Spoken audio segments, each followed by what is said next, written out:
Welcome to today's episode, and we are talking all about how to sell your business for top dollar. And so I'm here with my co-host, John McLaren, and what we love doing is we love helping businesses sell for top dollar. So we call it grow, scale, and exit. We love to help people grow their business, then scale their business, and then exit it. So John, welcome. Yeah, thanks for having me, Chantel. Excited to be here. Yeah. So let's dive right in. Let's talk about some of the biggest questions that people ask us all the time. Yeah, so I think one of the first ones is just I think a little bit about you, about the business, like why are you so passionate about building businesses that can sell, helping other people sell their businesses? Just kind of how did you get into this and so passionate about it? Yeah, so I think one of the things that everyone kind of says about entrepreneurship is that it's kind of like they believe it's a life sentence. And I just don't believe that like you have to build a business for hundreds of years. So like, most of us as entrepreneurs, like we do our best work in a creative setting for the first couple of years. And there's a premium on like problem solving. I always say it's like when you start a business, it's like lifting off for a plane, right? Like it's so hard in that beginning. You're doing all the problem solving, you're overcoming challenges.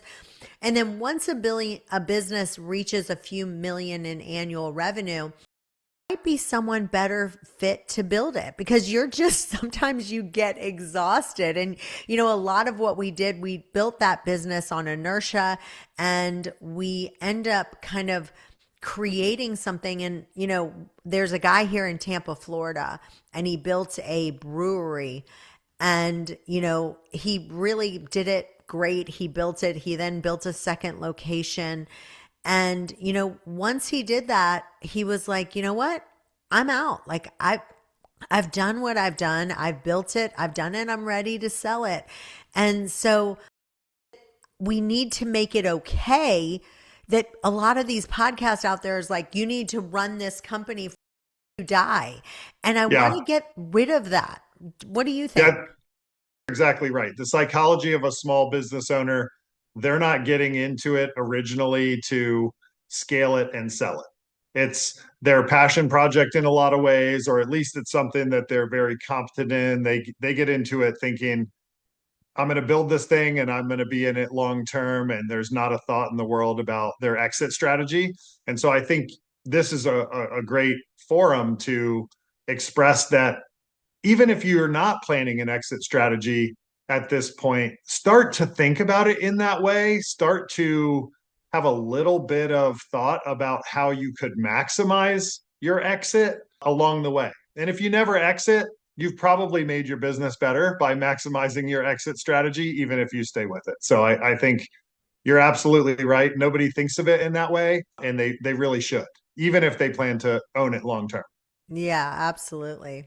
So, I mean, you've looked at tons and tons of businesses. You've helped people sell their businesses. You've run many businesses yourself. Obviously, you're a successful real estate professional. You've written books. You've got multiple revenue streams, multiple verticals, built a bunch of businesses. So, between your own experiences and helping others, what's your secret to having a happy and successful exit? Yeah, I think one of the things, there's one guy that I know that sold his business. And, when he got the check, he actually started breaking down in tears. And so, like, at first, he was like, Bittersweet moment. yeah, like he got the check and he was like so happy. And then, not long after that, probably an hour later, he ended up just going home and he was like in a puddle of tears. And I think that's It's like a broken up relationship almost, like yeah. it's time to move on, but you're still really sad that it's over, yeah, very emotional, I think, for a lot of Well, people. well, we fall in love with our businesses, and one of the things me and you always say is that we're the people that have to tell someone that their baby is ugly because you literally think Right. that your business is your baby because you've raised it, you grew it, you've been with it for the 15 years, and selling a business can be an emotional roller coaster, and there's obviously the high of achieving what you set out to achieve. Like I grew it, I was able to sell it.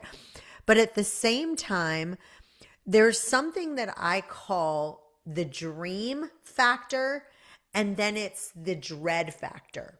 And I kind of explain it like this. There's a guy that I know that lived out west and he was landlocked and he always dreamed to live on a sailboat and live by the beach. And so he decided he's going to sell his business. And he actually sold his business for 2.5 times profit for his company. And he was totally thrilled because he then went to live his dream. He moved to Florida. He lived on a boat. That's what he dreamed to do. And what I believe is the happiest exits are the ones where the entrepreneur not only sells it for a great multiple, but they also know what they're going to do next and they're living their dream of what they're doing next. Yeah, The you got to know ones, your why. You got to know your why. yeah. Yeah. But the ones that are not happy, I call the dread factor. And that is the reason why they're selling is because they hate the employees. They can't stand what they're doing anymore. They've done it for 20 years. They just are done. And so the reason why they're selling is the dread factor. And that's where you have to go, am I selling it because I'm chasing a dream that I want? Or am I selling it for the dread factor? And it could be both. But if you have the dream, it's a lot prettier exit on the other And side. that's kind of where we get into our initial consult with any business owner is really trying to discover whether they're the everything to the business or whether they're, zoomed out a little bit. Are you working on your business or are you working in your business, right? And that is a big thing. It's a big thing about a business owner's happiness, right? If they've been in it 20 years and the business cannot operate without them, that gets to be very stressful. That's your business owner we talk to that is stressed to the max. They want to get out of it, but they haven't prepared themselves well for that exit, like we were just talking about, because you have to be able to then buy the business for the person buying it. You've got to replace the lifeblood of the business and still have it work.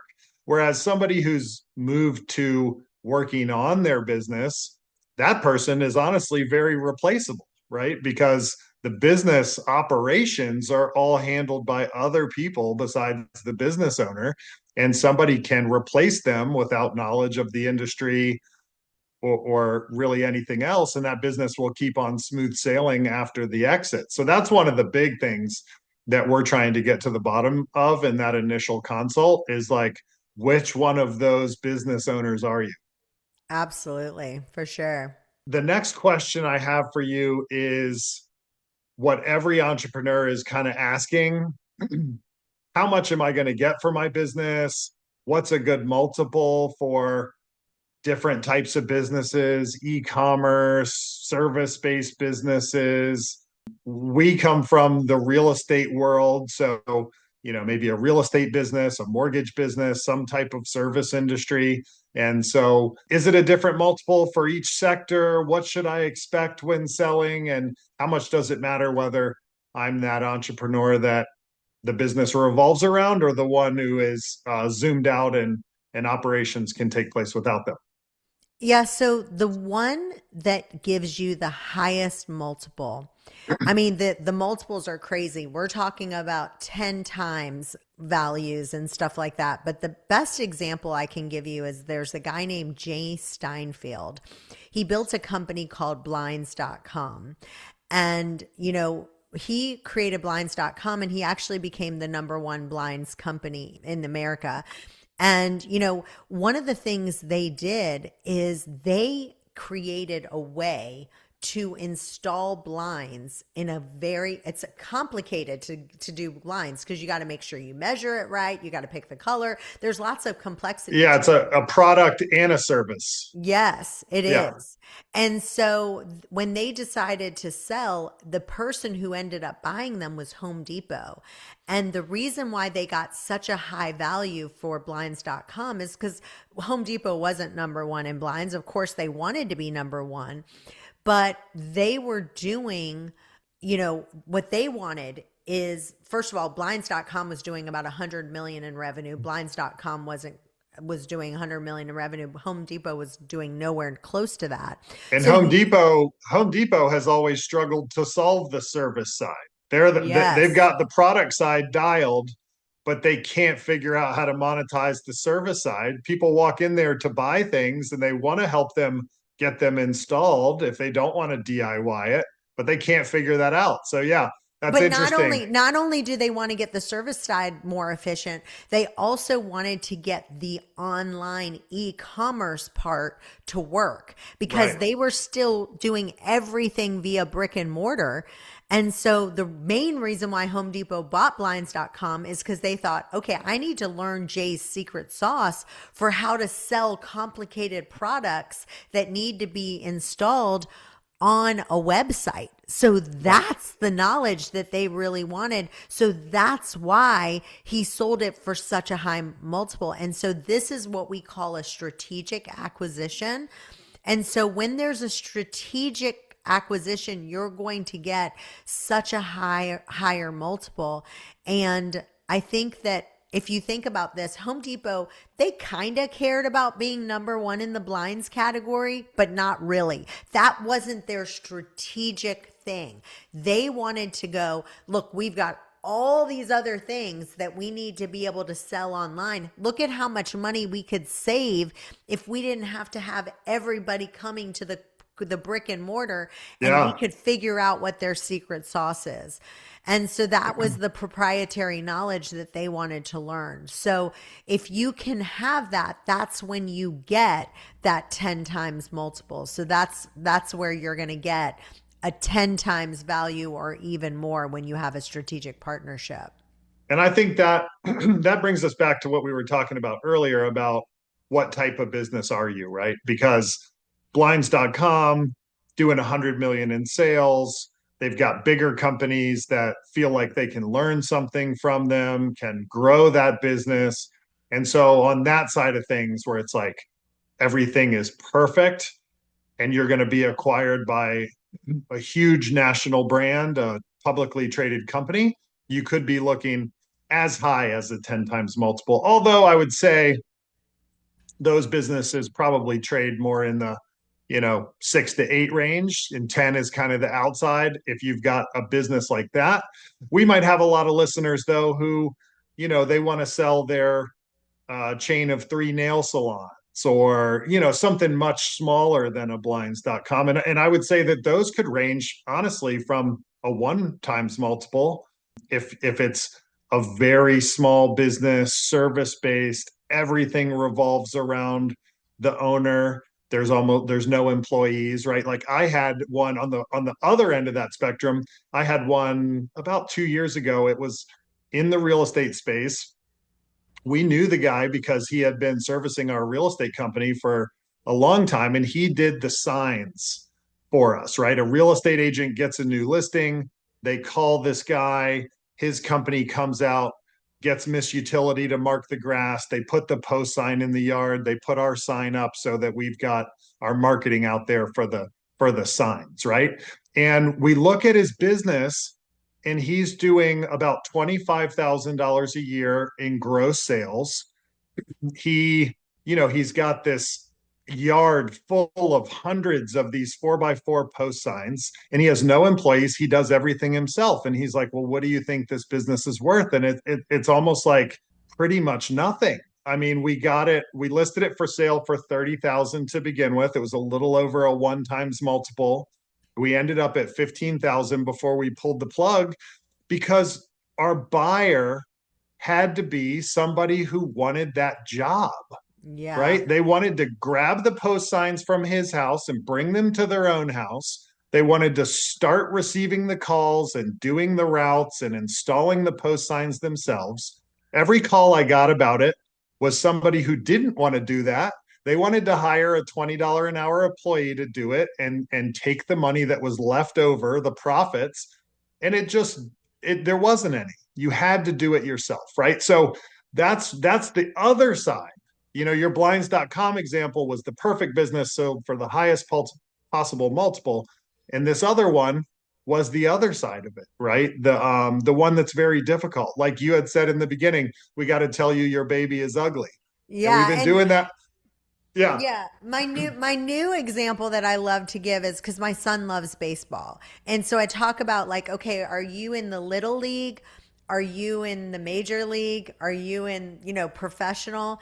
And I feel like why so many entrepreneurs can't reach the pro level is because of ego, because they think, kind of like the example you just gave, is that they never get to that transition from grinding and doing everything yourself to realizing that that becomes a liability as the business grows, and they never make that shift. And And so sometimes that's ego, and sometimes that's fear, and sometimes that's your business can't scale past you.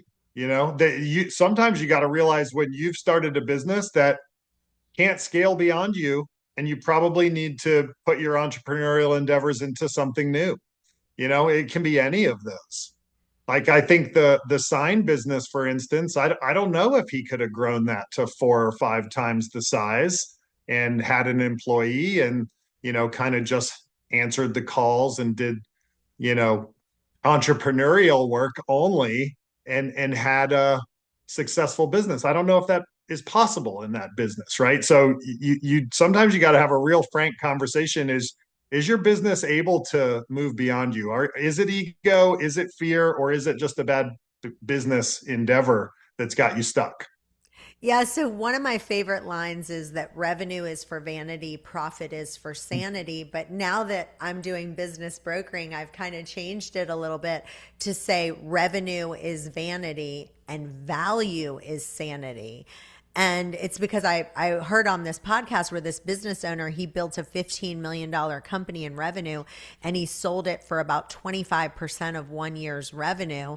And then I watched another interview where the company was only doing 2 million in annual revenue and they sold it for 12 times revenue. So, that's where you have to just constantly say, okay, revenue is for vanity, but value, what is if I sold this business today, what is that value? And, Yeah. that's a big And it deal. it depends on what industry you're in a lot too. I mean, you hear all the time about tech companies selling for basically infinite multiples because they're not profitable yet when they sell for billions of dollars. And so it also depends on what sector you're in, what's the potential upside of your business. So there's no one size fits all answer to that. And that's why the way that we operate is we have an initial consultation call with you to kind of hear about your business. We decide whether you might benefit from some coaching to keep operating the business yourself. If you need some coaching to get you prepared for an exit, which might be a year or two in the future, or if you're ready for an exit today.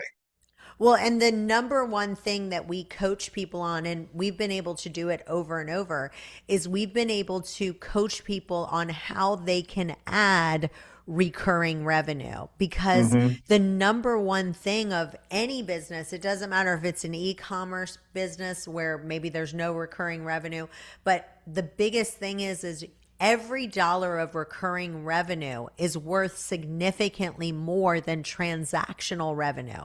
So you have to figure out, and it's unbelievable. I want to give people some examples and I want you to throw some in there as well. But because we can see businesses at this level, we can come up with recurring revenue so much easier because it's kind of like the forest and the trees. People can't see it, but we come in and we literally can see what we can do to get people on an auto ship, get people into a recurring revenue thing like a flower shop. So my favorite story is I have a good friend of ours that's actually selling their flower shop right now. And one of the things that we've talked about is the flower shop industry, in my opinion, is the worst business you can possibly have. Because Hard business. Yeah. horrible, because it's like Mother's Day and Valentine's Day takes up that's a majority of your business.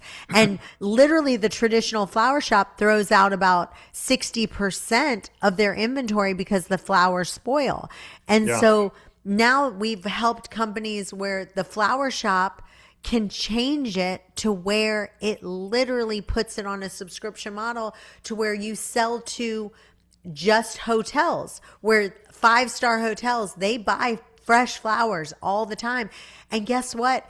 And they get rid of that 60% of flowers that spoil because they only buy enough flowers of what's on the subscription model. So that math changes everything. It really does. That's a great example of a business that's so hard to figure out your inventory and when you need staff. You can't have where 2 weeks a year you need 6,000% more inventory than normal and 500% more employees than normal for those 2 weeks. That's a tough business to scale. And the car wash, a perfect example is car wash business. We had a car wash that wasn't doing well because they finally got on the model where you can have the all you can eat car washes, Right, charge right. $30 a month, and now their business is completely changed because of it. So it's a game changer. Yeah, and that kind of goes back to the why we offer those multiple services, right? Yeah, because coaching sometimes is the best way to start. You call us thinking about what can I sell my business for? I want to sell my business, and the best strategy might be for you to spend 1 or 2 more years under our coaching, getting yourself ready for an exit. Yeah. And one of the things that I tell people is like, a lot of people, their wealth is so tied up into their business. And with AI coming in, there's all kinds of things. I call it the freedom scale. And basically it's when you can sell your company where you can create enough wealth to live the rest of your life. And if you reach that point and you don't sell, you're actually effectively gambling because all your wealth is remained tied up into an illiquid asset, and Yeah, selling converts that risk into freedom. So a perfect example is, let's just pretend you owned a bunch of video stores back in the day before yeah, like you had all this cash flow and everything was going good. Here Netflix, maybe you weren't Blockbuster, maybe you just owned 8 video stores. Well, if you didn't sell it before Netflix came into play, again, you now are effectively gambling because your wealth is tied up into that illiquid asset, which is really an important thing to think about. yeah, absolutely. And so the next thing I wanted to talk about is just kind of the importance of marketing in any business, where sometimes what we do coaching wise is largely marketing based, and what you see in businesses and like sort of how they're failing or how they could be better maximized in that department. Yeah, I always like to say, welcome to Moe's, MOE, marketing over everything. Marketing is definitely my strength. I love it. I'm super passionate about it. I help businesses. That's one of the things that I love to help businesses with, is get their marketing under control, because I always like to say there's really only 2 ways that you can do marketing. Either you do outbound marketing where they call you, or you're going to make cold calls and start knocking on doors or, ringing the phone. Yeah. And that way just doesn't really work anymore. People don't want you knocking on their door. People aren't even answering the phone to do outbound calls anymore. No, So no, you they're have not. to learn how to do marketing. And so that's one of the strengths that we have to help people so that they can get the lead flow coming in and getting those leads and learning that process of converting those leads so you can get your multiple a lot higher. And I think again, going back to that initial consultation and why it's so hard to make any blanket statements about what type of multiple you might get, or what businesses are easy to sell, right? Because one of the big things in that initial interview that we're going to have with you is surrounding your marketing. Are you Yeah. doing it all yourself? Are you doing any? Are you door knocking? Are you, running $100,000 of ad spend a month on all these different channels? Like, where are you in your marketing journey, and what is the best way to maximize your marketing efforts for the particular type of business you're in? Yeah, and one of the questions we'll ask you is, do you want to sell to private equity? And I'd like you to talk a little bit about some of the horror stories of, kind of the one guy, remember where we heard about that he sold, private equity bought 60% of his business and then he kept 40%, but he decided he wanted to wash his hands clean and then walked away. And then the business started tanking and then he lost everything. You want to kind of talk about that and Right. some of the nightmares of private equity? Yeah, and I would say it doesn't even have to be a sale to private equity. And it's not uncommon for who, depending on the type of business, the scale of the business, for whoever buys the business to want or need you to stay on as the owner, right? You may be thinking that you're gonna like get your check and be free and clear of this business, but in most businesses, they want you to stay on for 30 days to help with the transition. And in more complicated businesses or businesses where everything centers around you, which we talked about at the beginning, which kind of business are you? You might be asked to stay on and even offered a salary for 2 to 5 years to really help this transition. So in the scenario you're talking about, we talked to somebody and they ended up selling 60% of their business. They were asked to stay on for, I think it was a 3 year period after that, and they would retain 40% of their equity, right? So they would stay in the business, they would they would retain that portion of the equity, and that's what incentivized them to stick with the business, help with the transition, keep it earning while the transition is happening. And that business owner, they agreed to that, but really in their mind and in their heart, they wanted to be done. And so they got into, they're doing the same thing they've always been doing, but now they don't own it. They don't own a majority stake. And psychologically, that can be very difficult to keep your spirits up and keep working. And that person started kind of, not enthusiastically participating in the business anymore. And it was a business where everything revolved around them. And the business tanked. Their 40% equity went from millions of dollars to nearly zero. And that can be one of those things where if we analyze your business centers, everything revolves around you. You might not be able to have a clean exit. And there's some risk involved with keeping your equity and keeping working in the business. One of the things that I do want to say is one of the things I'm seeing that's happening with a bunch of the negotiations that we're seeing is earnouts. And what I mean by earnouts is, let's say a business, someone wants to come in and buy your business and they want to buy it for $1 million, but the value of the business maybe is $2 million. And they say, I'll pay $1 million down, or I'll put $500,000 down, and then I'll take 50% of the profit for the next however many years until I get it to, let's say they agreed on 1.5 million once it was done. Well, so now you've got $1 million on the table, but earnouts are really risky because you want to, if possible, tie them to top line revenue and not profit. Because once you sell, you lose control of all expenses. So once you lose control of all expenses, they could say, I want a salary of 300,000. And another option is to tie the earnout to something you control, like launching a specific feature or hitting a specific milestone, or I'm going skiing this weekend. I'm not a big skier. I think I told you, John, I'm great skier, but I can't stop real well. So I got a big Right. X on my thing for like running into people. Right. But You're earnouts that are out of control skier. yeah. So earnouts are gated like a ski course. And if you miss a gate, it's very hard to recover. And so if you can figure out if you're going to do the earnout model, you have to figure out a way to do that that it makes sense. And if you can tie it to revenue, it's a lot better than tying it to profit And because that's why I love doing these podcasts, because I think it really does educate business owners of what exiting their business might look like.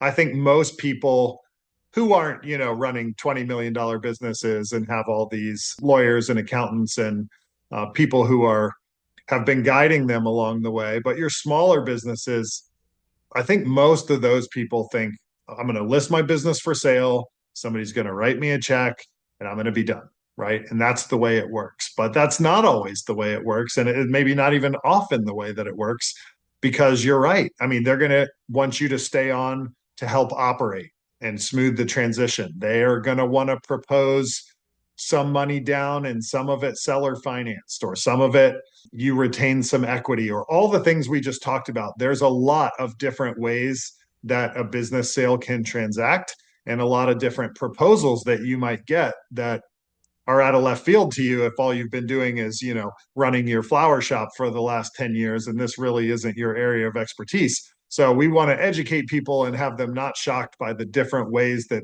business buyers are structuring offers and deals. Yeah, and I do want to say that 80% of business owners never exit successfully, and not because they didn't work hard. It's because their company wasn't built to sell. And so most businesses are too dependent on the owner. The financials aren't structured properly. The valuations are inflated. The buyers see risks that the owner didn't ever see. And so we love to help you. We actually can get you on a free strategy call where we help you uncover what's reducing your company's value right now. What are the red flags that you need to look for? And whether or not right now is your business sellable in its current structure. There's no hype, there's no pressure. It's just clarity. And so if you plan to exit someday, even if it's years from now, this conversation is crucial. And so if you want to book a call with us, we'd love to talk to you. You can book your free call today if you go to canzell.com. We'd love to. And there's tons of free resources on there as well that we'd love to kind of go over with you and share them with you. We love to just educate you. That's one of the things that we're so passionate about, both of us. We love to teach you how to grow, how to scale and exit. And we are Canzell Business Advisors, and we want to give you clarity, scalability, and real strategies to create value and maximize your exit. And we will help you prepare for that transition. So, John, I think this was great. I think we gave them a lot of value, don't you? Yeah, absolutely. I was glad to be here. That was fun. Yeah, it was so fun. And if you want a smarter way to either buy a business or to exit a business, there's lots of tools on canzell.com. Thanks for joining us today, guys. Bye bye for now.